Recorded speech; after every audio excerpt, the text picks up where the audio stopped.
comentaba Voy a que grabar. podía, Me olvidó sí, pedírselos antes. Bien, listo. sí, claro. Perdón. Sí, me di cuenta que cuando empecé a escribir mi autoetnografía, pues a un año de mi diagnóstico, permitió repensar cosas sobre lo que había vivido desde cierta distancia, pero también con más paz, ¿no? Y me parece que al escribir tal cual, como que algo sucedió, ¿no? En mí. Una parte es hablarlo, pensarlo con otras personas, pero escribirlo lo hace real, no sé, hay algo ahí que pasó. Entonces, bueno, yo siento que en ese sentido, pues ayuda a la salud mental y pues cuando la salud mental está bien, la salud física sigue muchas veces. Y bueno, más en ese tipo de enfermedades que pues nos dicen mucho los médicos que si conservamos un estado mental pues positivo, por así decirlo, es mucho más fácil tener mejores resultados en cuanto a la cura, ¿no? Entonces, bueno, en ese sentido me pareció que una autoetnografía para personas que están sufriendo ciertas enfermedades les ayuda bastante a superar elementos que, bueno, nuestra compañera seguramente nos lo va a poder hablar. Ujú. Y bueno, claro, hay muchos formatos que escritura, ¿no? También me pareció muy bonito los otros formatos que nos pusieron las compañeras, que pues yo sentí después que lo había hecho demasiado académico el mío. Eh, el video, ¿no? De ver la voz, la música, todo eso también junto con la es muy bueno. Es la primera. Y ya que yo Muchas gracias. ¿Alguien quiere entonces, aportar algo en relación al video, a lo que ella nos propone en su autoetnografía? Gaby, por favor. Sí, hola. Bueno, me sumo al agradecimiento por abrir este espacio. Sí, es cierto que lo que comenta Mari de que cuando estás transitando por una enfermedad, poder escribir al respecto te ayuda muchísimo como a repensarla desde otras maneras, ¿no? Entonces es como súper valioso espacios así y poder compartirlos. Entonces, estaba pensando mucho en, bueno, yo estudié mi formación es de letras, entonces sí estoy muy acostumbrada a estar escribiendo como desde una parte como muy, desde mi yo, ¿no? Desde mi subjetividad.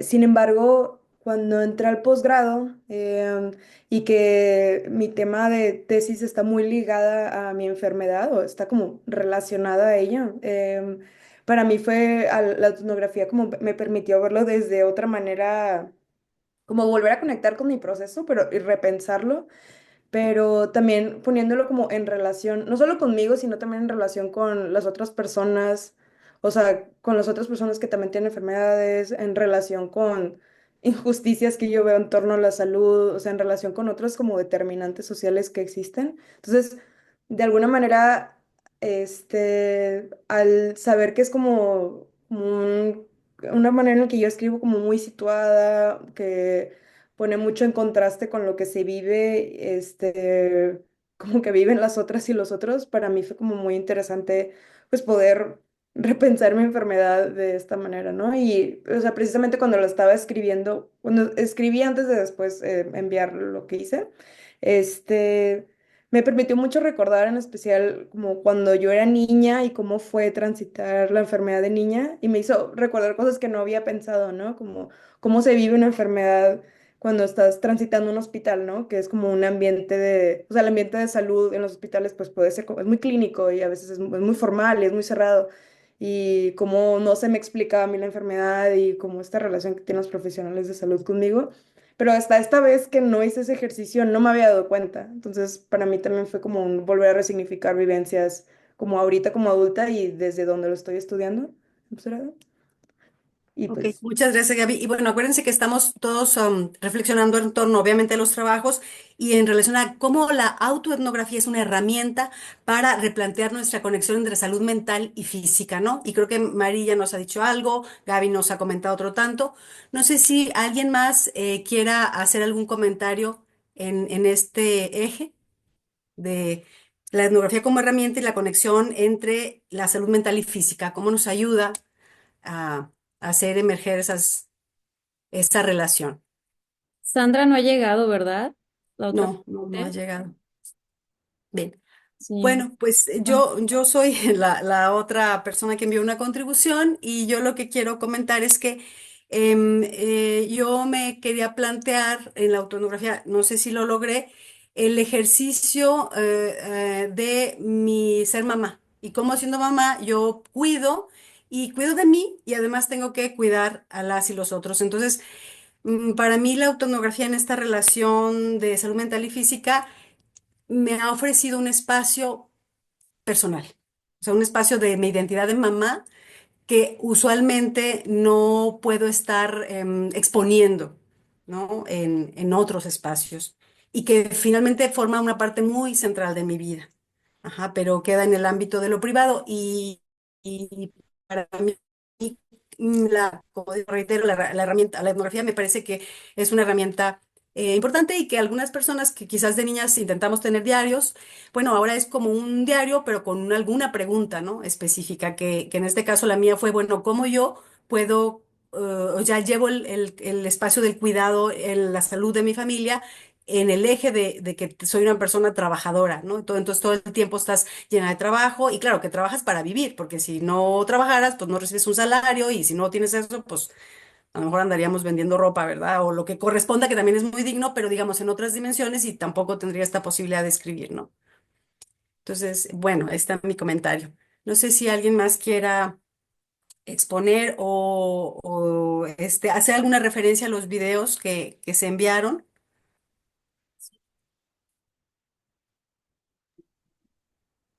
bueno, Bueno, no. ¿Quién? podría comentar que dos fueron habladas, digamos, y otros dos con PowerPoint, ¿no? Digo, habladas también, obviamente, voz y PowerPoint y de esquemas, ¿no? Los esquemas también nos ayudan a conceptualizar muchas veces cosas que hemos pensado más del sentido común y otras veces estamos con un concepto determinado y otra vez y me parece que la parte to- unificador son a nivel experiencial, ¿no? La autoetnografía busca también relatar una experiencia a la vez que está situándose en un nivel más amplio de cultura, de sentidos construidos desde la cultura, desde lo sociopolítico, etcétera. Entonces, pero también tiene lo hermoso es que cada quien contextualiza a su modo también, ¿no? Entonces, la diversidad entre las cuatro también es de llamar la atención y es muy bonita, nada más como para destacar esa parte. Muchísimas gracias, Susan. Bueno, yo estoy en esta mesa porque igual también, aunque no escribí para esta mesa, el tema de salud atraviesa desde hace mucho un interés, junto con otros, pues, pero curiosamente me nació más hablar sobre un proceso de decolonialidad personal que allá mañana se presentará, pero las escuchaba y realmente fue muy profunda lo que ustedes me comparten porque aquí está Rubén, que es un amigo de la universidad, y él sabe que desde la licenciatura, por algún motivo, la vida me llevó a acompañar a personas con VIH en hospital. Entonces, escuchar su experiencia como personas hospitalizadas o en una presencia constante en estos espacios me remitió mucho a esos procesos, pero como acompañante, ya no como la persona que estaba allí. Y, y fue inevitable como recordar lo fuerte que era salir de esos espacios, ¿no? Encontrarse con esas personas y además en una enfermedad que es muy estigmatizada, que también en el caso de Gabriela me recordó, ¿no? Como cuando no te puedes explicar lo que está pasando, porque un poco aunque no tiene que ver, pero el VIH de repente es una enfermedad donde te puede pasar cualquier cosa, ¿no? Una pequeña infección de repente se dispara y la persona cae encamada y con procesos muy fuertes de duelo de sus vidas, ¿no? De perder la posibilidad de tener una vida normal y más el estigma social que tenía. Entonces yo pensaba en cómo, escuchándolas a ustedes, toda la fortaleza que debe de encarnarse en estas personas para poder salir adelante a pesar de las miradas de los otros, pues de creer que ya no va a seguir adelante el proceso o que les queda poco tiempo de vida y que de repente rompen todos los diagnósticos, ¿no? Entonces, bueno, viene en ustedes, en sus etnografías, esas fortalezas, porque todavía hace poco me encontré a uno de los pacientes que estaba ya así como dado por despedido y todavía sigue, ¿no? Y está en las calles vendiendo dulces con silla de ruedas y todavía sigue ahí. Te estoy hablando del principios del año 2000. Entonces yo vi como en ustedes esa fortaleza del cuerpo y de la mente que está en constante reflexión sobre eso que sucedió y aprendiendo del proceso mismo, ¿no? Así que muchas gracias por ello.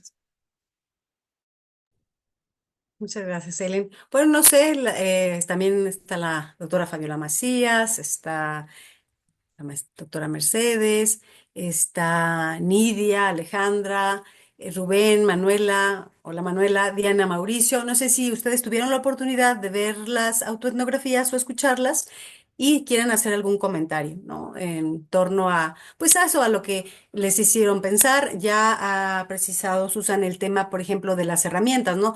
Las estructuras, ciertos gráficos, en mi caso, puntos de partida que tienen que ver con preguntas con la propia vivencia, ¿no? Todo en la dimensión experiencial. Y bueno, no sé si alguien más quiera hacer algún comentario o retomar algún elemento. Adelante, María. Nada más al escucharlas, pues también me quedé pensando que, pues, yo creo que parte de las autoetnografías también es justamente romper tabús, ¿no?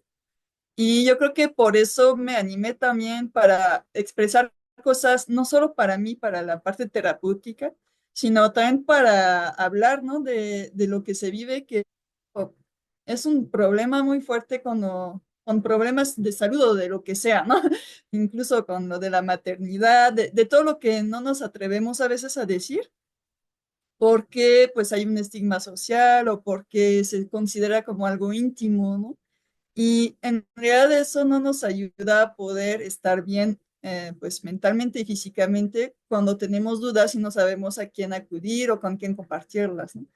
Entonces yo creo que eso también es lo que puede ser bueno de compartir todo eso que hemos pasado para otras personas que vivan esto o que acompañen, justamente como dice Ellen, a alguien que lo esté viviendo para pues tener esos cuidados, darse cuenta y ser un poquito más paciente a veces.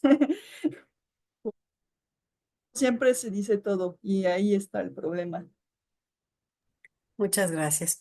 Bien, bueno, si no hubiera algún elemento más a reflexionar de esta primera ronda, no decir, a ver, como la etnografía como herramienta, y esta relación que nos muestra por el tema de la mesa entre la salud mental y física, yo las invitaría a responder o pasar a la siguiente reflexión, es de qué manera la autoetnografía como método para conocer, para obviamente producir conocimiento, tiene impacto en la forma en que nos cuidamos a nosotras mismas y a los otros o a las otras.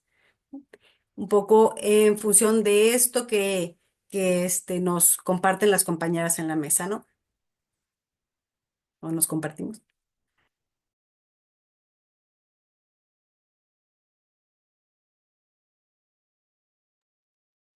Bueno, a mí lo estaba pensando mucho. Me gustaría comentar que respecto al cuidado, como cuando he escrito, o sea, esta vez que lo hice y en otras ocasiones que he escrito acerca de cómo transitar mi enfermedad, creo que una como manera de, o estrategia de autocuidado que me di cuenta, o no sé si es estrategia o en realidad es como esta, como hallazgo personal que tuve, es que al escribirlo fui más consciente de mis propias necesidades y mis propios como dolores y padecimientos, muchos que era, o sea, que padecía en el cuerpo, pero no los había hecho como conscientes del todo, o sea, no los había reflexionado, pero los padecía, ¿no? O sea, los sentía y eran como incomodidades que ahí estaban y no las había puesto en palabras o no las había reflexionado. Entonces, creo que en ese sentido la autoetnografía para el autocuidado, sobre todo para mí como para, me ha ayudado como a ser más flexible conmigo misma, o sea, flexible con mi cuerpo, flexible con los propios procesos de mi enfermedad, que sí pueden ser muy cambiantes. O sea, a veces pueden ser muy repentinos y como pegarme muy fuerte y a veces no, pareciera que no está ahí, ¿no?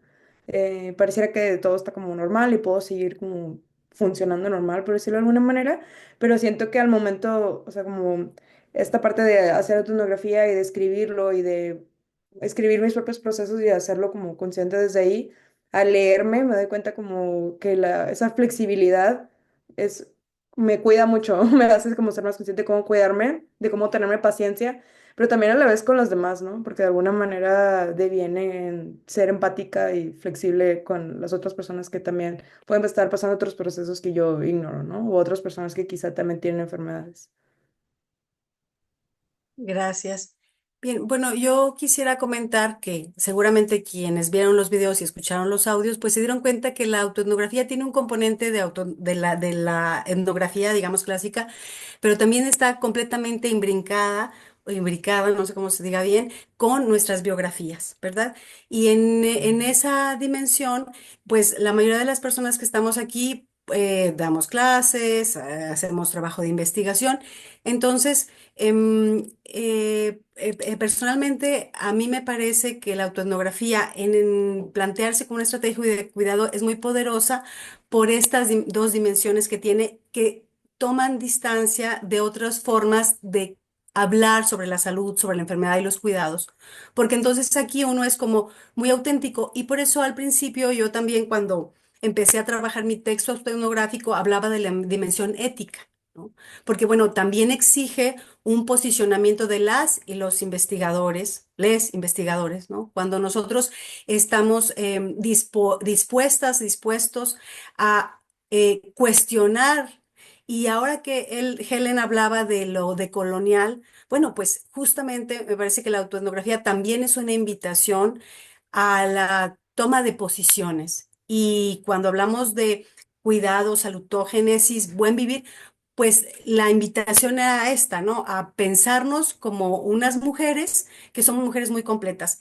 Y para cerrar mi comentario diría que ahora que he estado trabajando más de lleno en los temas de salud física y mental, me encuentro que a muchas mujeres que somos madres, luego se nos tilda de locas, ¿verdad? O sea, si perdemos cierto control cuando estamos con las hijas o los hijos en los espacios privados, bueno, entonces no puede uno perder el control, pero entonces tú cómo educas y acompañas, por ejemplo, en el cuidado, o sea, en aprender a cuidarse en todas las dimensiones que esto implica, en contextos de tanta presión. Ajá.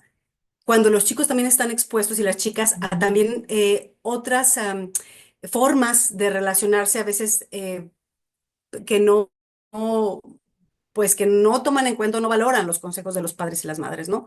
Entonces, bueno, eso es parte del ejercicio que a mí o sea, al estar haciendo la autoetnografía, empecé a pensar en las mujeres madres de esta época, porque yo no me parezco a mi bisabuela, me parezco un poquito a mi mamá, aunque no tanto, y, y yo muchas cosas del cuidado personal y de la salud las aprendí de ellas, ¿no?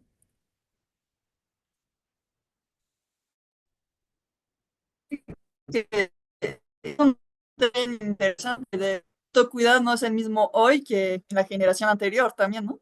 Que hoy nos permitimos escucharnos y aceptar lo que sentimos y pues incluso ir más allá, ¿no? Como que antes la terapia psicológica o psiquiátrica estaba pues, realmente mal vista y ahorita pues más bien es como normal, ¿no? Como nos dicen directamente desde niños así de, bueno, es que si necesitas, pues vamos, ¿no? Y eso pues me parece que es algo muy bello, ¿no? Y en ese sentido la autoetnografía también, justamente como me comentaba también Gabriela, nos permite darnos cuenta de lo que sentimos, lo que pasamos, poner palabras, ¿no? Concientizar un poco sobre todo eso. porque a veces no es tan fácil, ¿no? Darnos cuenta de lo que pasa por dentro. Y escribirlo o hacerlo de otra forma, como sea, nos va a ayudar a poner ahí el dedo sobre lo que sentimos y ver cómo, pues, mejorar ese aspecto de nuestra vida para cuidarnos y tenernos paciencia. Ahí como algo que yo aprendí haciendo eso.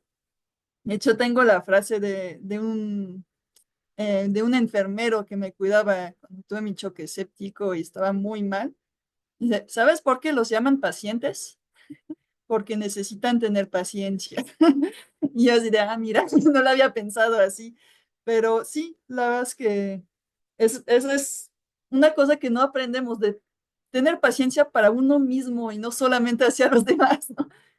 Y de hecho fue muy interesante en el proceso tener un momento que me di cuenta que estaba tratando partes de mi cuerpo como si fueran ajenas a mí, porque pues era una forma de protegerme, yo creo. Bueno, el origen del choque séptico fue en la panza, bueno, en una colitis, neutropénica, que pues me provocaba problemas realmente digestivos, todo eso. Y ya trataba pues realmente esos órganos de mi cuerpo como si no fueran míos, pero cuidándolos y ya empezaba a hablar a mi cuerpo de sí, ya reconocí que eres parte de mí, ya te voy a cuidar, te voy a escuchar.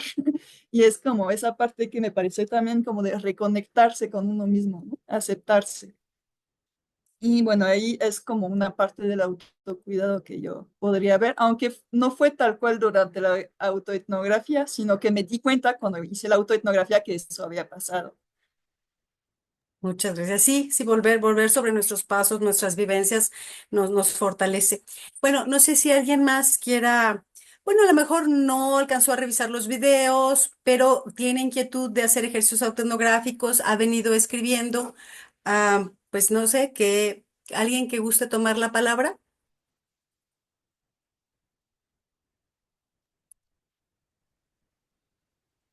¿verdad? Pues me gustaría compartir, digo, estoy como viendo qué está pasando, pero me parece muy interesante, como desde que Gina me mandó como la invitación, me parece muy interesante porque es un tema que últimamente he estado como trabajando, la parte de la salutogénesis, y esto que dice Nicole me parece muy valioso porque la autoetnografía la construye la propia persona. Usualmente, pues hay un investigador que va y pregunta, y aquí es la misma persona que se está haciendo como estos cuestionamientos para poder ir visibilizando. Entonces, una construcción desde el propio sujeto a partir del autorreconocimiento para hacer algo que genere investigación, ¿no? Como de la experiencia vivida. Y me parece interesante porque tiene que ver con la cuestión de la salutogénesis, del desarrollo de un activo en salud. Y esto que dice Nicole me parece muy valioso porque las propias personas pues nos vamos convirtiendo o haciendo conscientes de nuestro propio autocuidado para poder tener un cuidado hacia el otro. Y es una parte importante del modelo salutogénico, es decir, primero yo tengo que convertirme en un activo para que una vez siendo un activo, saber cómo puedo cuidar a los demás, ¿no? Incluso cuando vamos viendo el vuelo en un avión y te dan las indicaciones, el primero que se pone la careta no es al otro, eres tú mismo, y luego posteriormente se lo tienes que poner a la otra persona. Entonces, me parece muy importante porque es como este reconocimiento propio que al momento de autoconocerte te das cuenta de lo valioso que eres y a partir de ahí puedes valorar como a los demás, ¿no? Y también me parece que es una experiencia curativa porque también las condiciones en las que se presentan los contextos, sobre todo de salud, son más como de enfermedad, es decir, pues los hospitales no son muy agradables, no hay, te quitan hasta a veces el móvil, y entonces dices, ¿qué puedo hacer yo ahí? Pues escribo, ¿no? Es decir, buscar otras estrategias, a veces estás mucho tiempo solo, ¿no? Hay muchas situaciones en las cuales pues no hay como ese acompañamiento o esas cuestiones, y tienes que esperar el horario de visita, las personas tienen que usar trajes especiales, ¿no? Entonces, son condiciones que a veces generan como mucha incomodidad, y estos espacios son muy curativos, ¿no? A partir de estas estrategias. Entonces, me parece que es una herramienta que puede ser muy útil para poder trabajarlo, ¿no? Desde estas experiencias de vida. Muchas gracias, Fabi. Bueno, y yo hay que retomar en los tanto videos de Gaby como de María el tema de quién te cuida, ¿no? Hay una parte en donde eso también es muy relevante y ahí yo, por ejemplo, yo me sentía como en mi rol de mamá, ¿no? También a hablar, digamos que la autoetnografía también es muy polifónica, pues, ¿verdad? Que aunque somos nosotras, nosotres, nosotros, y nuestro cuerpo, ¿no? Y en un acto consciente de un seguimiento histórico, un espacio concreto. eh, Al hacer ese ejercicio nos vamos permitiendo también que las y los otros hablen y estén ahí, ¿verdad? Entonces, bueno, pues no sé si alguien más o Helen, algún comentario, no sé si Ruth, Alejandra, alguien más quiere abordar. Ahorita estamos retomando la pregunta sobre la autoetnografía como método para poder producir conocimiento y también para pensar en cómo cuidamos de nosotros y de los demás y de las demás. Bueno, Rubén tiene una participación. Adelante, por favor. Hola, buenas tardes. Gracias. Sí, pues me acuerdo muy bien esto que dice Ellen. Yo recuerdo que cuando me platicabas tu experiencia con los pacientes, yo recuerdo que hacías como también autorreflexiones y que tenían que ver con tu emotividad al estar ahí y el cuidado, al cuidado que tenías con ellos, pero de cómo también estas reflexiones sobre tu propia emotividad llevaban a tu propio autocuidado, me acuerdo de eso. Entonces, me parece pues también como una parte muy, muy bonita de esto, ¿no? Del ejercicio autoetnográfico. Y una reflexión que me venía al escucharlas es que la perspectiva cualitativa requiere como de un posicionamiento epistemológico que reconoce a la investigadora o al investigador ahí en el centro, ¿no? Y entonces pensaba, me venía como esta idea de que hay una congruencia epistemológica ahí en el posicionamiento que tenemos y la relación que tenemos con el otro o con las otras personas, pero también con nosotros mismos. Entonces me vino como esta idea de la congruencia epistemológica, pero que si le sumamos como una congruencia emotiva, puede ser también como algo como muy, muy redondo, muy completo, ¿no? A partir de estas reflexiones que escucho y que es algo que se puede generar a partir de esta autoetnografía, que me parece, pues, digamos, un acto de valentía al, digamos, pues, presentar esta intimidad, ¿no? Como bien lo dicen. Y bueno, pues nada más compartirles esa reflexión y pues gusto saludarte, Helena. Sí, qué gusto. Muchas gracias. Bueno, yo quiero, tenía una idea en mente ahorita que habla sobre la intimidad, que incluso fue así como en algún momento como discusión en el grupo de Bularias, porque es tan íntimo, es tan personal que digo, deberíamos de comunicarlo, guardarlo, porque Bularias justo nace a partir de compartir nuestras etnografías en un círculo muy cerrado, ¿no? Y era rebotar, espejear, como ahorita Gaby y Nicole lo están haciendo, que como ellas coinciden en ese tema, están espejeando procesos y decíamos, bueno, ¿hasta dónde la etnografía es un proceso que se queda en un círculo íntimo de lectores, de expresantes, y hasta dónde se puede abrir más allá, ¿no? Es como un debate que se abrió un poco porque estamos este seminario es como, yo creo que no lo hubiéramos soñado, Susan, cuando hacíamos nuestras autoetnografías, ¿no? Llegar a un punto en el que hubieran tantas personas platicando sus procesos íntimos como nosotras lo hacíamos. Entonces yo sí sentí como esa incertidumbre que a lo mejor es más mía, una inseguridad más mía, de exhibir mi propia intimidad, o sea, mi propio proceso, más que ahora que las escucho, ¿no? Como tan abiertas, digo, pues a lo mejor soy yo la que no se animaría a hablar de eso o de esos procesos tan personales y en realidad ya debería de ser como algo más naturalizado, que fluye más y que sea una forma de comunicación más socializada y que todos pudiéramos decir, bueno, si ella lo puede decir, yo también lo quiero decir, ¿no? Como creo que este seminario es una invitación a eso, a abrir procesos, a destapar y a decir, bueno, yo también tengo algo que decir, ¿no?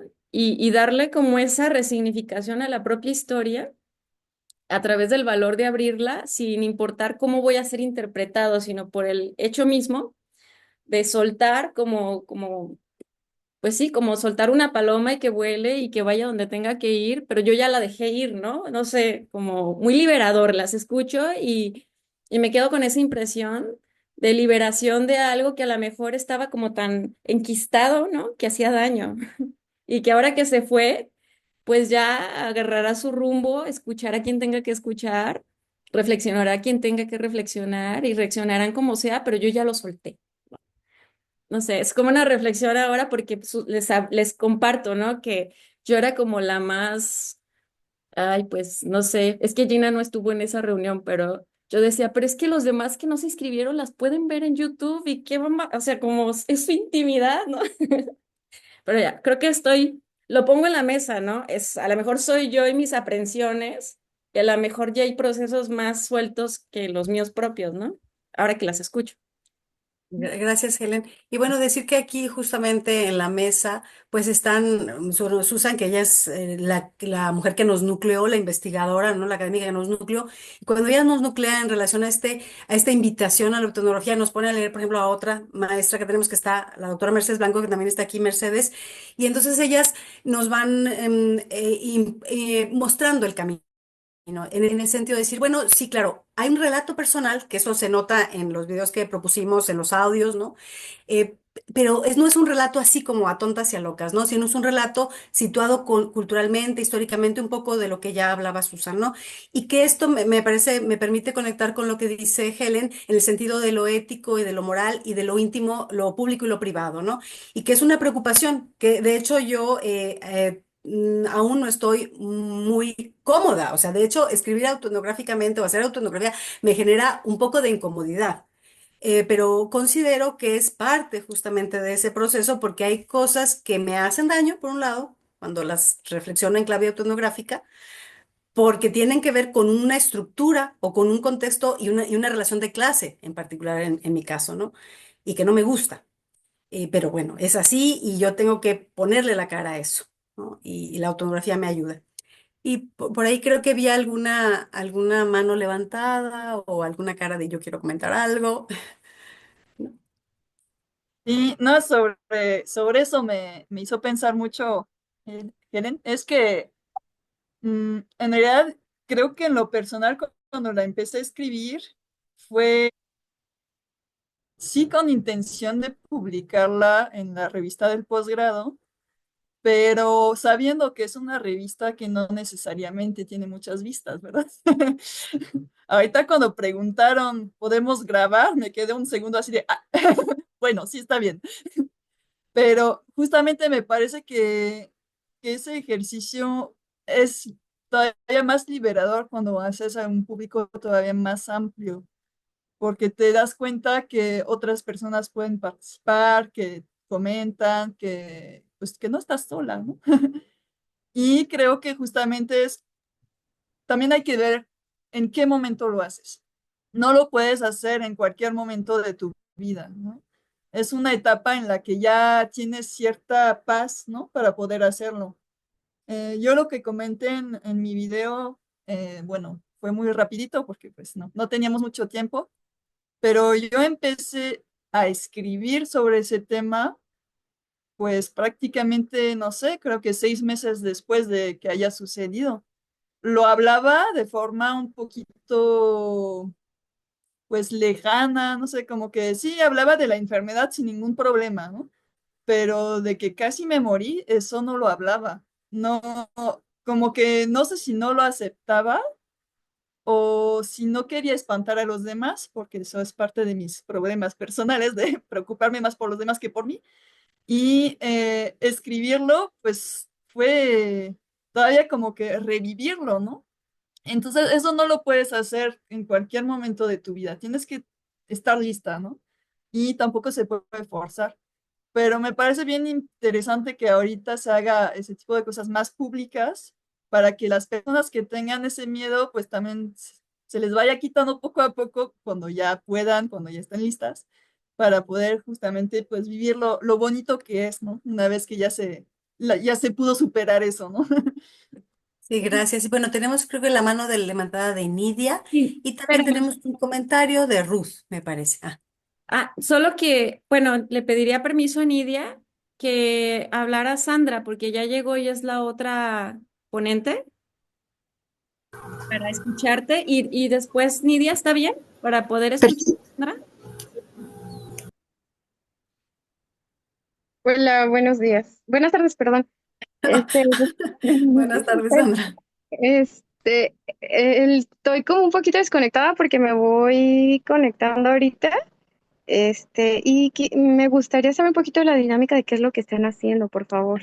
Sandra, sí, muchas gracias. Mira, ahorita tuvimos una primera ronda de donde hablaron las personas que mandamos contribución, un poco de qué va nuestra contribución, y estamos en una pregunta sobre cómo la autoetnografía, como un método para conocer y producir conocimiento, tiene impactos en la forma en que nos cuidamos a nosotras, nosotros y a los otros.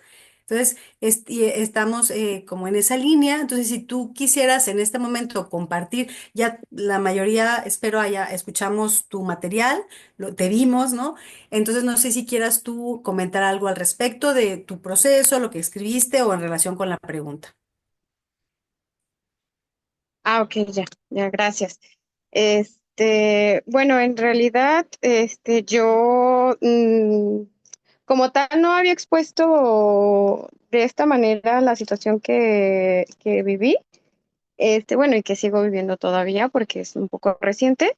En realidad, pues sí lo he llegado a mencionar en algunos otros lados, sobre todo como ese proceso de búsqueda, que de repente pues se requiere que lo expongas a medios y todo esto, pero no como con el mismo objetivo, ¿no?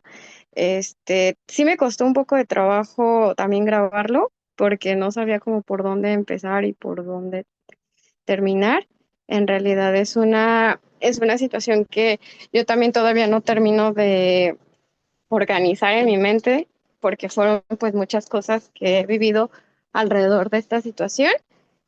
Mm, y que todavía siguen teniendo un impacto, ¿no? Y todavía no termino de ver hasta dónde llega el impacto de pues, la desaparición de mi hermano, sobre todo en mi núcleo familiar, ¿no? Que es donde más nos vimos afectados y el concepto de la salud que se cambió totalmente, ¿no? Incluso justo hace 5 minutos estaba reflexionando cómo ha afectado muy fuertemente en la salud de todos los individuos de mi familia, incluyéndome a mí, ¿no? Que yo soy la que en este momento estoy exponiendo o compartiéndoles un poco del proceso que viví.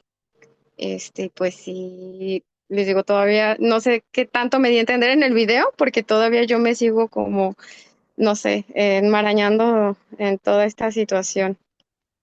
Muchas gracias, Sandra. Bueno, pues ahí, quien ya escuchó, vio a Sandra en su ejercicio que envió, pues ya sabemos de lo que habla. Quien no, pues invitados a darle clic ahí en el programa del seminario, del simposio, perdón, y pueden hacerlo. Bien, muchas gracias, Sandra. Nidia, adelante, por favor, y luego ya leemos la pregunta de Ruth. Bueno, gracias. Creo que resoné con la reflexión que tenían antes sobre lo privado y lo público, ¿verdad? Creo que, bueno, primero aclarar, yo soy socióloga, entonces la etnografía no es una práctica usual para generar conocimiento, o al menos no la conocía yo, ¿verdad? Ni la he practicado hasta ahora que estoy llevando una materia optativa sobre el tema, como una posibilidad de explorarlo en el tema que estoy investigando. Entonces, con esa novedad, creo que lo que la maestra que nos invitó a participar en el simposio nos dio a leer quedó claro que era un vínculo el reto era establecer ese diálogo desde lo personal hasta lo estructural, ¿verdad? Entonces, lo que pasa es que creo que coincido con Marí, depende del momento, ¿verdad? No siempre estás lista, porque teóricamente pareciera claro lo que se pide, ¿verdad? O lo que se debe lograr con la autoetnografía, pero no siempre se está lista, ¿verdad? Entonces, no pude elaborar mi participación, ¿verdad? No logré encontrar el registro, digamos, esa forma de articular de manera que no fuera tan personal, ¿verdad? Entonces, y desde esa mirada curiosa, revisé algunas de las contribuciones, entre ellas la de Sandra, este, y entonces me llamaba la atención cómo lo que ella se señaló, ¿verdad? Hay diferentes formatos, hay también como diferentes momentos de la etnografía. En algunos casos son personas que están empezando la investigación y están planteando sus preguntas. En otras están dando cuenta de su trabajo y de campo y de la soledad que eso puede implicar. Cuando vas a otra comunidad de una cultura diferente o de una profesión distinta, digamos. Y otras hacia el final, digamos, ya presentando resultados. Entonces creo que coincido con ese gran reto, ¿verdad? De cómo encontrar el registro y cómo estar lista para poder hacer pública esa reflexión, ¿verdad? Que tenemos clara que no es solo nuestra, ¿verdad? En el caso mío era la experiencia con el sistema judicial, no es solo mía, pero no logré encontrar el registro. Entonces, escuchándolas en sus reflexiones, me llevo la invitación a empezar a escribir como una forma de estructurar como yo lo veo y seguramente llegará el momento y el tono, ¿verdad? Y seguramente si hay otro simposio, podré participar entonces. Gracias. Muchas gracias, Nidia.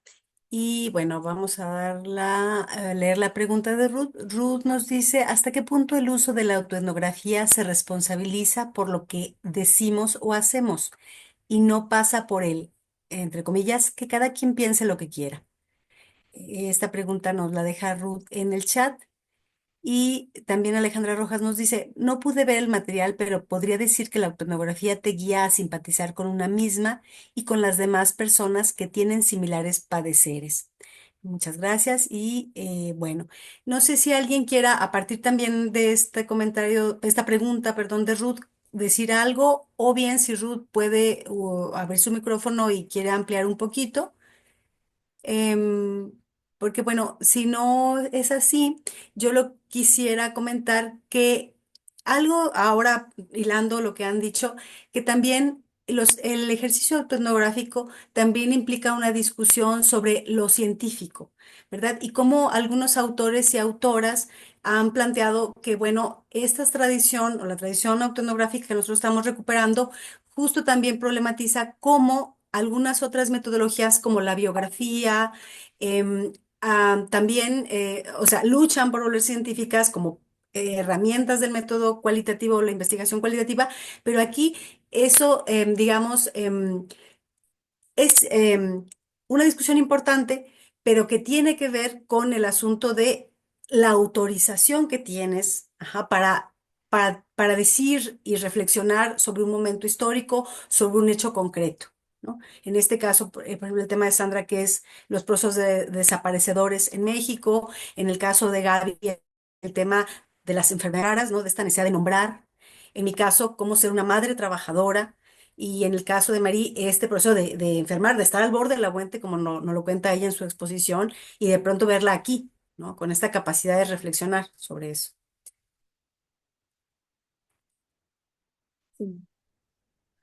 Am, bueno, no sé si alguien tiene otro comentario más, pero yo quisiera, bueno, ya que llegó Sandra, porque no habíamos comentado tu video, a mí me impresionó, digo, he visto ya casi la mayoría de las ponencias y creo que uno de los videos bueno, de los narrativas que más me ha movido, pues es justamente tu narración, que digo, todas tienen mucho sentir, hay mucha emocionalidad, en todas, hasta en la más académica hay emocionalidad, pero en el tema de salud, la reflexión que haces, yo creo que tocaste o sea, me llevaste a pensar en algo que yo nunca había pensado. O sea, uno piensa en la persona que desaparece como el centro de la atención siempre y uno piensa en el dolor de las familias, pero esto que nos dices, lo que pasa con el cuerpo, ¿no? Con esa emocionalidad, cómo la emoción impacta la salud y cómo esto va generando un deterioro que, que nadie piensa, ¿no? O sea, como que esa parte se reserva solo a las historias personales y que de algún modo los casos son tan dolorosos que aunque no sea tu desaparecido, son como realidades, así lo he pensado yo, que duelen tanto que preferiríamos no verlas, ¿no? De repente siento eso, o sea, es tan doloroso que es algo que mejor no lo pensamos. Y cómo eso que no se quiere como asumir, enfrentar socialmente, se va enquistando, ¿no? Y creo que es algo que por lo menos yo puedo asumir, que las personas que conozco que desafortunadamente han pasado por esa situación, cuando tienen nombre, apellido y que es una persona que tú conociste, se vuelve muy doloroso, aunque calle, bueno, en mi caso, aunque se calle socialmente, haya silencio social, es decir, que no estás ahí en la calle, que no estás, o a lo mejor ni replicando imágenes, pero estás allí y hay un dolor interno, por lo menos yo lo puedo apreciar así, yo lo siento así. Y pensar en tu proceso, que de hecho tu ponencia fue una de las que a mí me hizo pensar la discusión anterior de si deberíamos de abrirlo tanto porque son cosas muy íntimas, ¿no? Y no sabemos si cómo lo van a recibir otras personas más allá del círculo que está compartiendo sus historias, porque yo decía, si compartimos historias hay una reciprocidad. O sea, es como yo te doy, tú me das, ¿no? En términos de cómo aprendí a hacer la autoetnografía en el ovulario, es como no hay esos silencios porque todas estamos compartiendo procesos. Y yo me preguntaba si estas cuestiones pues tenían que salir así a alguien que no sabemos cómo lo va a interpretar, que no está en el contexto de cómo lo estamos construyendo. Entonces, bueno, yo solo quería decirte eso, que sí fue como me movió mucho. ¿Salió Sandra? Sí, No, más bien ya, ya No, la ay, estamos viendo en vivo. perdón, es que sí, perdón. Sí, yo más bien quería como agradecerte mucho el darle voz a las personas buscadoras sobre su proceso personal, porque siempre están ahí como personas súper fuertes, como luchonas, como con esa imagen yo las tengo, y de repente escucharte a ti es como, ¿y quién las cuida a ellas, no? ¿Quién ve por ellas? ¿Quién las cobija? ¿Quién? O sea, como que abres una puerta a visibilizar esas sensibilidades que están detrás de las mujeres pues que están con una lucha y que se tienen que hacer las fuertes, ¿no? Ese dolor, pues yo te agradezco que nos lo hayas compartido porque, bueno, me das otra cara de la historia y te lo agradezco así muchísimo y te lo quería decir. Muchas gracias, Helen. Bueno, de y nada. también pone aquí en el chat, bueno, dice Ruth que gracias. Bueno, gracias a ti, Ruth, por la pregunta, que la dejamos ahí, no hay que perderla de vista. Y también dice María, al igual que con los procesos de salud, no cuidamos al cuidador. Sí, y esto también nos lleva a una pregunta, bueno, desde luego toda la dimensión ética pues está saliendo, también esa no hay que dejarla de lado, pero a la pregunta, yo lanzaría al grupo la pregunta. Ah, ahora, bueno, las que hicimos la etnografía ustedes la pueden revisar, pero también preguntar es qué estrategias hemos utilizado o reinventado para hacer autoetnografía.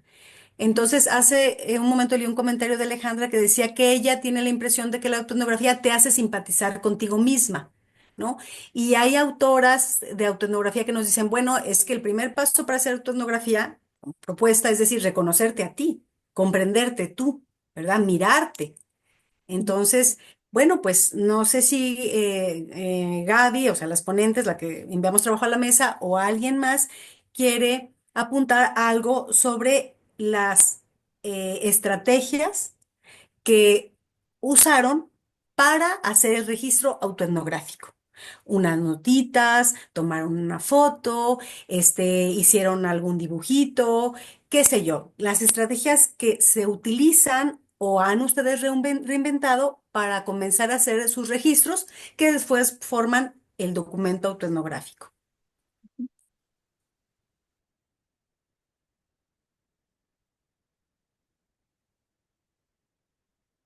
Pura memoria. Pura memoria, ¿no? No, sí, en verdad, pura memoria. Gaby, ¿tú no tienes alguna estrategia? No sé, como Pues dices tú, yo está, vengo de letras y suelo hacer cuentos, hago un poema, digo, no lo sé, cada quien tenemos nuestras estrategias. sí, claro. Estaba pensando como en estrategias que quizá no, simplemente no las había pensado en nombrarlas tal cual como métodos que utilicé. Y sí, creo que la parte como de escribir, o sea, y escribir mucho como desde mí misma, o sea, como yo durante muchos años estuve muy alejada de la academia, sé que dentro de la academia se utiliza cierto lenguaje y normalmente se habla como de una manera muy separada de mi yo, ¿no? Como en tercera persona, como muy neutral, como muy así, pero yo no estoy acostumbrada a eso, entonces sí estoy muy acostumbrada como a escribirlo desde cómo lo sienten las cosas. Eso, pero también sí fue como mucho ser un ejercicio de memoria y de contrastar mucho, ahorita no, pero en otros momentos, cuando de hecho, cuando he escrito de cosas que he vivido en torno a mi enfermedad, y digo ahorita no porque ahorita, o sea, mi familia está en otro estado, entonces no lo tuve como cerca de mí para preguntarles, pero lo que yo sí he hecho mucho es al pensar en procesos que ya sucedieron en la infancia, o sea, es como preguntarle a mi mamá, que fue quien estuvo más cerca de mí, a mis familiares, como cómo fue, ¿no? ¿Cómo lo recuerdan ellos? Porque siento que puede ser un mismo proceso o sea, cómo se vive cuando eres quien padeces algo o quien lo estás viviendo y que, o sea, que lo padeces, pero también cómo lo vive el cuidador, ¿no? O sea, quién lo cuida, un poco como pensándolo como lo que decía Sandra también.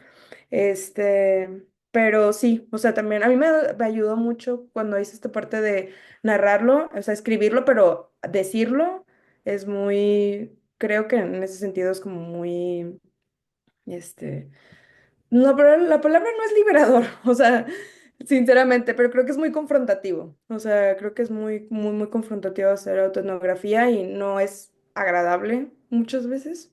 O sea, o no lo ha sido, no lo he llegado a hacer para mí todavía, pero creo que sí es necesario. O sea, lo siento como necesario para mí.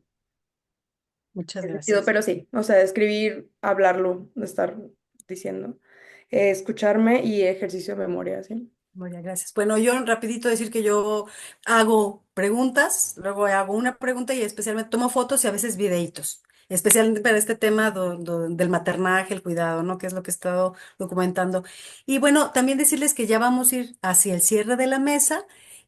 Bueno, como para si tienen algo que decir, no lo dejen de decir, compártanoslo. Y que la mesa pues tenía los ejes de cuidado, buen vivir, salutogénesis, ¿no? Entonces, bueno, pues... creo que hay varios temas que han sido las puntas ahora aquí en esta mesa y no sé si alguien quiera comentarnos esto, cómo hace sus registros, ¿no? Y también por ahí ir también planteando algunas ideas de cierre, ¿verdad? Y como con qué nos quedamos, las que estamos esforzándonos por hacer autoetnografía, las que apenas están asomándose a este enfoque de hacer investigación cualitativa en salud y bueno, pues las escuchamos, los escuchamos. Retomando lo que acaba de decir Gabriela, que era otra pregunta de qué manera es un ejercicio placentero. Justo me pregunté lo mismo leyéndola. ¿Lo es? ¿Acaso lo es? Bueno, puede que lo sea con el tiempo, ya al haberlo hecho y que ya se haya liberada la tensión, ¿no? Pero bueno, en cuanto al registro y las estrategias, me parece que a lo mejor Sandra, Gabriela y yo lo hicimos de una forma introspectiva, como no planeada, digamos. No sé tú, Georgina, pero no sé si fue planeada hacer tu autoetnografía y en ese momento hiciste tus registros. Pero, pues en nuestro caso, me parece que ninguna de las tres planeamos hacer algún día autoetnografía sobre lo que nos sucedió. Entonces, en ese sentido es más encontrar notas que se escribió en aquel momento, mensajes que se compartieron. Yo vi de pronto lo que compartían mis redes sociales para informar a la gente, lo que compartían las redes más privadas del WhatsApp familiar, por ejemplo, y mis notas. Es que de pronto sí, la ansiedad me hace escribir a las 3 de la mañana, como que me llegaban ideas y las escribía en el celular, que a mí sí me dejaban tener aparatos electrónicos. Entonces, son ese tipo de cositas, fotos incluso que tomé en aquella época, los memes que compartía, que eso te dice mucho sobre tu estado mental. Y además del recuerdo, fue lo que usé como pues registro, ¿no? Pero claro, si se hace una autoetnografía planeada como en paralelo a un proceso de investigación, por ejemplo, pues ahí es más fácil tener un diario de campo consciente, ¿no? De qué es lo que uno va a registrar y todo eso, pero pues son diferentes tipos al final. Sí, claro, yo estoy de acuerdo que sí. En mi caso, yo sí prefería hacerme pregunta porque finalmente uno hace una pregunta y terminas con cinco, o sea, te van saliendo, ¿no? Y yo nada más quiero decir que en mi trabajo, cuando yo me estaba preguntando ser madre en mi condición de clase, de mujer latinoamericana, etcétera, yo me encontré con el concepto de madrifobia, una cosa así. O sea, yo nunca había leído esas autoras que hablaban de la gente y de los autores o autoras que o sea, dicen que hay ciertas culturas que lo que tienen es una fobia a ser madre, ¿no? Mientras por otro lado me encontré a Oreyumi, ¿no? Que es una socióloga africana que habla de qué género es ser mamá. ¿No? Entonces, en esta etnografía, para mí sí, aunque no está pensado que yo publique esto, sí lo pensé como un texto más técnico para mí, como un ejercicio, porque a mí me cuesta mucho trabajo hacer autoetnografía, no me es un ejercicio sencillo, ¿no? Entonces sí, la pregunta que hice y registros visuales, ¿no? De eso. Muy bien, pues no sé, Sandra, que si quieres comentar algo más, también un poco por la formación de Sandra. Pensamos los que somos de ciencias sociales, a lo mejor estamos o de artes o de humanidades más habituados a escribir, a escucharnos más, pero también creo que, por ejemplo, la doctora Fabiola, Sandra, incluso el propio Rubén, que vienen luego de contextos donde la investigación es muy cuantitativa o donde los enfoques en salud tienen que siempre partir del objetivo y demás. mm, Quizás la herramienta o este tema del placer, pues si quieren comentar algo al respecto. Bueno, yo sí, la verdad, quiero reconocer que me costó mucho trabajo porque yo creo que no escribía como sobre algo sobre mí, yo creo que como desde la secundaria, así de esta manera, ¿no? Como hacer una introspección y comenzar a identificar qué es lo que yo viví y sentí en todo ese proceso. Y sí fue muy complejo y concuerdo con Mari, que la verdad es que yo no tenía planeado hacer como una autoetnografía, nunca había hecho una, fue como la primera vez que lo realicé, incluso pedí como una guía y un apoyo a una colega, que, que me guió un poquito y me dijo, no, pues puedes hacer esto, hasta me dio como unas preguntas que podía responder y totalmente me guié ahí. Sí fue complicado pues para mí, eh, por eso, ¿no? Y porque también como que plantear ya de una manera diferente todo lo que a lo mejor llegué a ver y vivir, me costó también mucho trabajo y seré bien sincera, el video yo lo subí el último día, casi en el último momento, porque como que no me animaba, no sabía cómo empezar, no sabía cómo estructurarlo. Y no, no sé, la verdad es que fue como, bueno, ya quedó y espero funcione y sirva de algo y como que pues mm, genere algo positivo, ¿no? Que fue como mi objetivo. Muchas gracias.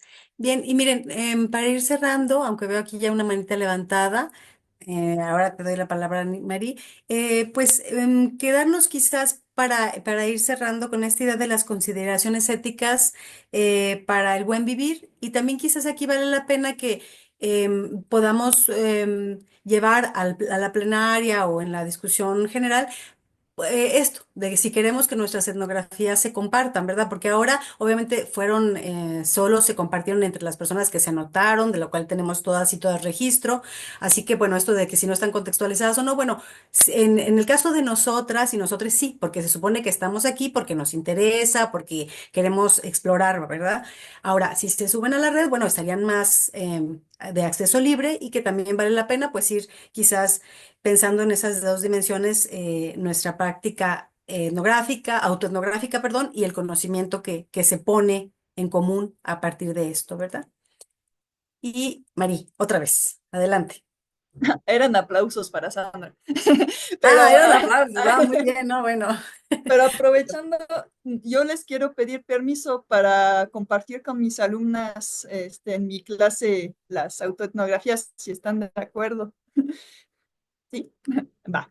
Sí, porque justo hablamos de autoetnografía hace poquito y pues pensé, ay, pues qué mejor que enseñarle ese tipo de ejemplo al grupo, porque pues no es lo mismo leerlas que verlas en video, me parece.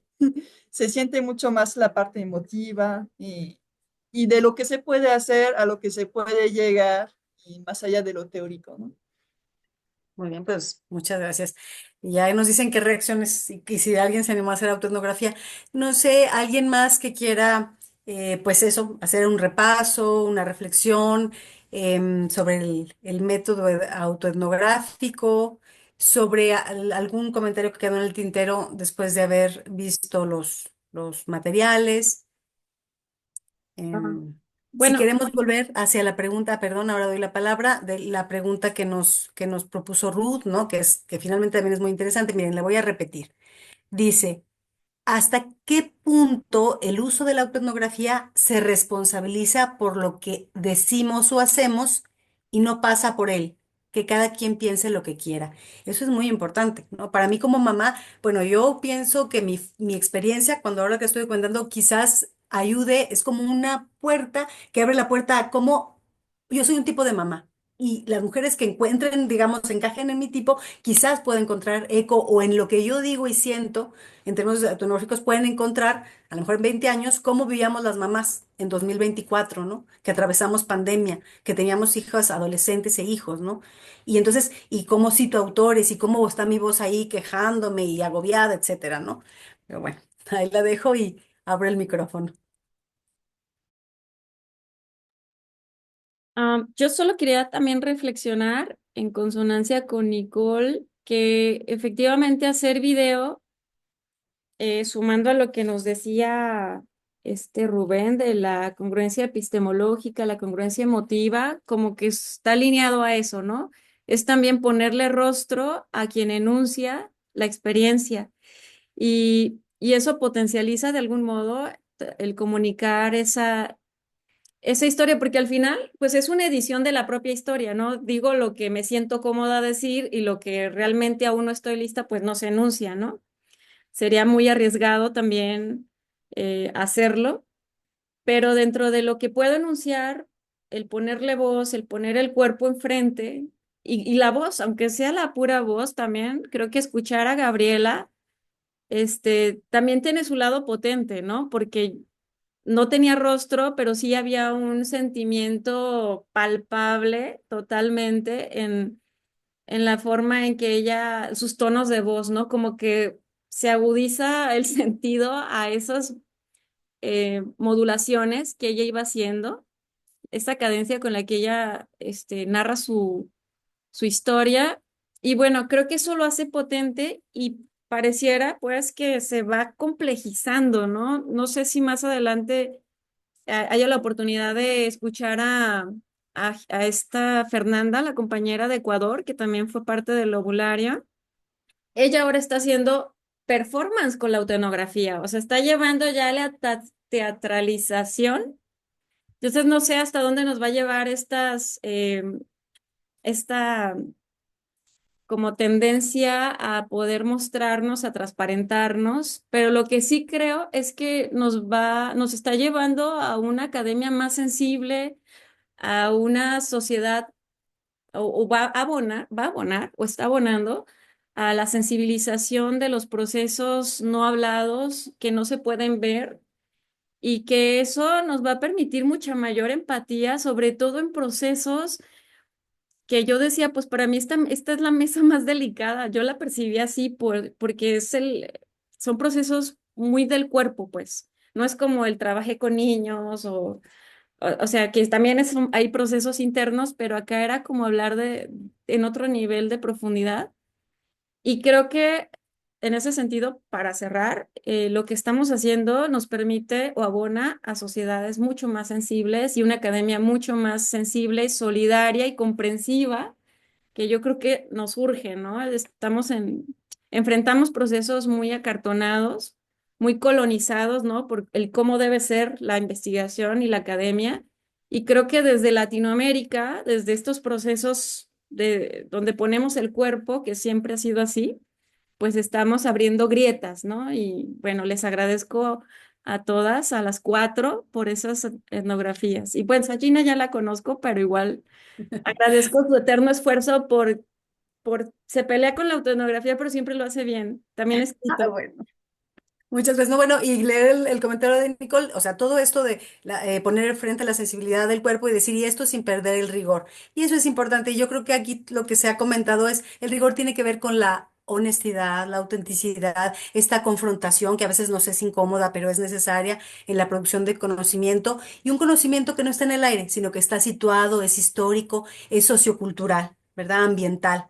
Entonces, bueno, yo me quedaría con esto que han dicho ustedes. No sé si alguien más quiere, como digo, para ir cerrando, nos quedan 5 minutos. Lo que procedería ahora es que, bueno, que alguien diga, Gaby, ahora te doy la palabra y enseguida nos vamos a salir. ¿Verdad? Y aquí debe haber, como dicen los 3 puntitos, la forma de regresar al cuarto general, ¿verdad? Porque ahorita estuvimos trabajando juntas y juntos en la mesa 2. Gaby, por favor, y luego le vamos a hacer la palabra a Javiola. Sí, gracias. Yo nada más comentar que suscribo mucho lo que mencionaba Helen de cómo hacer autoetnografía y cómo esta, al menos desde la salud, atraviesa, o sea, es muy fuerte porque atraviesa mucho o totalmente el cuerpo y como o sea, los dolores físicos y que son emocionales también, ¿no? Tienen también esta dimensión. Entonces, eso se me hace como muy, muy fuerte, ¿no? Y para comentar que yo no creo que haya alguna, o sea, para mí siempre es como, o lo pienso como mucho como un ejercicio como muy confrontativo e incómodo incluso, y yo no creo que haya como alguna manera en la que, no lo sé, o sea, esta como tensión que haya entre lo íntimo y como lo público, ¿no? O sea, de hablarlo fuera de la casa, hablarlo fuera del círculo familiar o de mis círculos de amistades, este, que no sea difícil, porque siento que siempre estamos como transitando este proceso, ¿no? O sea, porque es en el cuerpo, entonces nos acompaña, no se termina, no es así como que, bueno, ya pasó esto y terminó, ¿no? Sino que seguimos como que viviéndolo y pues van cambiando quizá las preguntas o cómo lo estamos atravesando, pero pues sigue estando ahí como esa tensión. Sin embargo, sí creo, cuando me he acercado a organizaciones con pacientes y todo y he escuchado a otros pacientes y el hecho como de hablar acerca de su enfermedad desde lo íntimo es algo muy difícil de hacer, es algo súper difícil, o sea, el hecho de decirla, de decir el nombre, ¿no?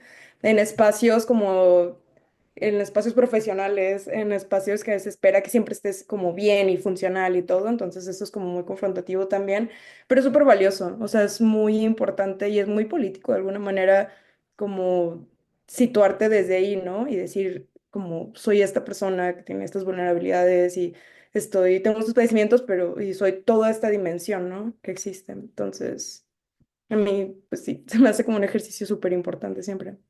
Muchas gracias, Gaby. Adelante. Yo creo que había otra mano levantada. ¿O Fabi, ya la bajaste o sí? Sí, yo creo que algo que también puede como ayudar a esta parte de la sistematización es entender los principios éticos y bioéticos del propio proceso de investigación para poder identificar, porque aunque se habla de un consentimiento siempre, pero en este es un autoconsentimiento que también se tiene que tomar en cuenta de saber hasta dónde puedes compartir, ¿no? O sea, en cualquier momento tú tienes el derecho de abandonar la investigación y en cualquier momento de igual manera tú mismo tendrías que tener ese derecho de dejar ese trabajo. Entonces, me parece muy interesante porque en los principios éticos y bioéticos también habla de ciertos aspectos que deberíamos de tener como el cuidado de hasta dónde, cómo y de qué, ¿no? Se habla de un principio de beneficencia y no maleficencia, es decir, que también al momento de que yo estoy planteando esto, es un beneficio directo, pero también un beneficio social.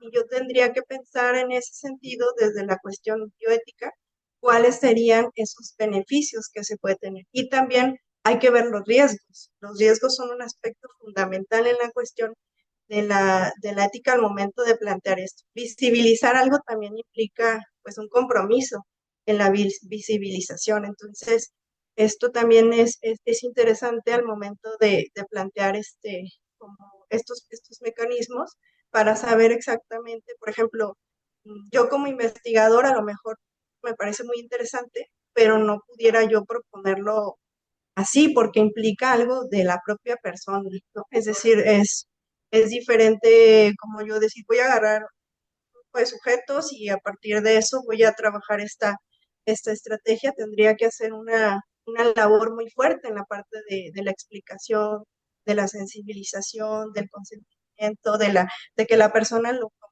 comentaba Nicole, ¿no? De que la persona esté en un momento en el cual pueda realizar este proceso. Entonces también tiene riesgos el trabajar esto, aunque puede ser muy beneficioso, también pudiera identificarse algunos riesgos. Y creo que la bioética nos puede ayudar para plantear un poco más estas directrices de qué, cómo, dónde se puede aplicar, de qué manera, e ir haciendo como estas aproximaciones. Muchas gracias, Fabi. Pues ahí está la responsabilidad ética y la bioética de la autoetnógrafa, ¿no? O del autoetnógrafo. Muchas gracias. Y hay un comentario también aquí en el chat. Dice, a ver, mensaje nuevo. Dice, y si perderlo, ok, no era el mismo mensaje. Al igual, muy bien. Bueno, pues entonces si no hay, ahí Nicole pone un corazón muy bonito. Bueno, pues agradecerles a todas y todos los que participaron en la mesa 2 de Buen Vivir, Salutogénesis, Cuidado, Salud. Yo espero que todos nos hayamos llevado alguna novedad en términos de conocimiento, algún tip.